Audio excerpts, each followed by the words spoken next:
Thank you very much. Well, what a pleasure to be here, pleasure to be home. First to Alan Van Capel and the Education Alliance, thank you for your hospitality and thank you for having us here today. Let's give them a round of applause. To Christy Peel, thank you and your organization for all your good work on making today possible. Christy, thank you, and thank you for such a good job. We have two members of my administration who are here who have been integrally involved in this and have been recently confirmed and are now officially in their position. The Department of Financial Services Superintendent Maria Vullo, who's here.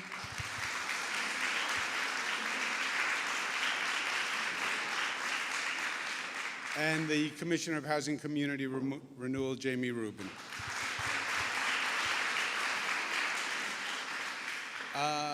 The way legislation passes, sometimes it seems like it passes overnight, which is what this legislation apparently did.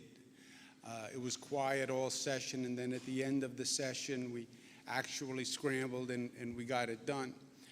But that's deceptive. This was in the works for many, many, many years, and many people worked very hard on it. And no one worked harder than Assemblyperson Helene Weinstein and Senator Jeff Klein, and let's give them a round of applause.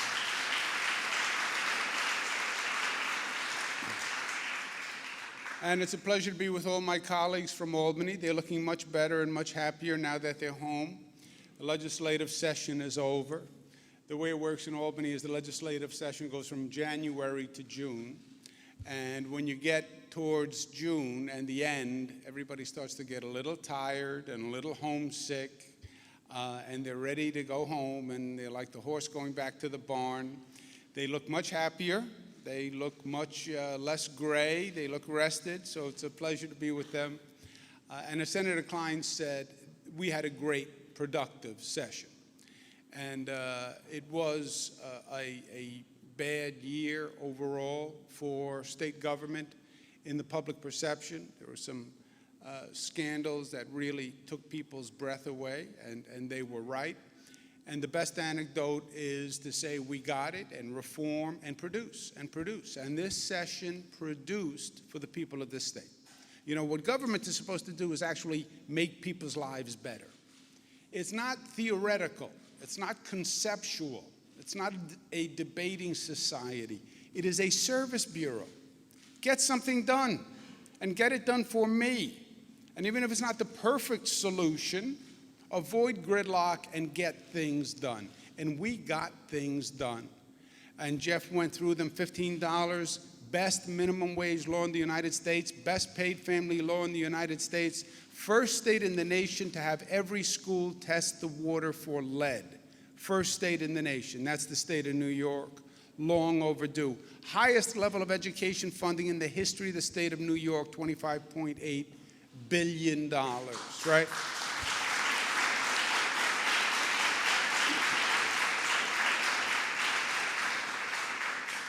We passed a plan that is going to deal with a growing crisis, which is the abuse of heroin and opioids. It is a plan that is so good that the White House said to us, can they use our plan as a model plan for the other states on what the other states should be doing. And we got that passed also, plus a middle-class tax cut, plus the bill we're talking about today. So we did a lot of good work, and I applaud my colleagues from the bottom of my heart, because to get a piece of legislation passed, you have to be willing to do something that is very hard, and that is called compromise. And compromise is a lost art in government now. It's easy to remain rigid. I'm right and you're wrong, right? That's Washington. I'm right and you're wrong. And I insist on my way or I'm going to do nothing. And that's gridlock. And then everybody loses. We have a Democratic Senate, a Democratic Assembly, Republican Senate, and you need to compromise to get things done. And this legislature, once again, met in the middle, compromised, got great things done, and let's give them a round of applause.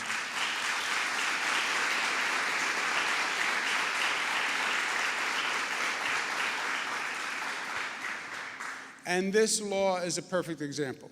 This is a problem that went on for many, many years and was one of those problems that just went from year to year, and it seemed like it defied solution. In New York, we love to take those problems that have gone on for many years, that have eluded solution, and tackle the tough ones.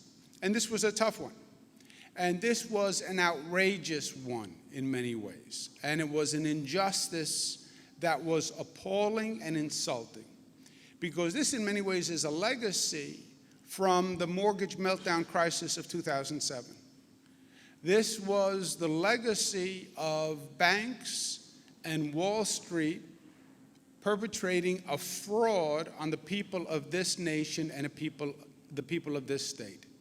That mortgage Ponzi scheme, which is what it really was, where the banks got together and they decided that they had a model for real estate values that showed real estate going up every year. And if the real estate's going to go up every year, you can't make a bad mortgage because the real estate values are always going to go up.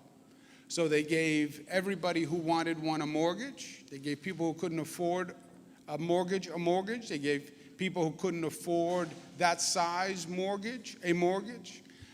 And it was a great scheme until it didn't work. And then it collapsed like a house of cards. And the country suffered. And the banks got bailed out. This is a legacy of that. Then the banks needed to work out the portfolios. They had to untangle the mess that they created. And they had to take those mortgages and find out what bundles they were in and what pools they were in and pull out those mortgages and resolve them. And some of the banks decided, well, we don't want to do that. Why? Because if you foreclose on a home and you resell it, they would have to mark down the mortgage, and they would have to take that loss. If they foreclosed, they were then responsible for the maintenance, and they didn't want to do that either. So you have these homes in limbo. And what happened? They deteriorated, which not only brought down the value of that home for the original owner, but then it brought down the value of the homes in the neighborhood, in the community, which were already brought down by the mortgage meltdown in the first place, which devalued their homes. And this was now adding insult to injury by having a physical tombstone in the neighborhood as a monument to the first mortgage meltdown. And it has gone on for years. And this law is going to resolve it. First, it has a Bill of Rights, because whenever we can keep the owner in the house, that's what we want to do. We have a settlement conference in this piece of legislation, because whenever you can work out the mortgage, that's what we want to do. Come up with better terms so the owner can make those payments and keep the house. But worst case scenario, you can't work it out. You can't come up with terms with the owner. The bank is then responsible for the maintenance of the home upon vacancy. Not upon foreclosure, upon vacancy. Or at a point in time when they should have known that it was vacant, which means they have responsibility much earlier. And they have to maintain that property like any good neighbor would have to maintain that property. If they don't, $500 per day fine, and the local government or the state can come in and take over the property. So we're going to end the insult to injury. Zombie properties, why? To me, because it's been a continuation of the 2007 nightmare. And it is the legacy of that nightmare.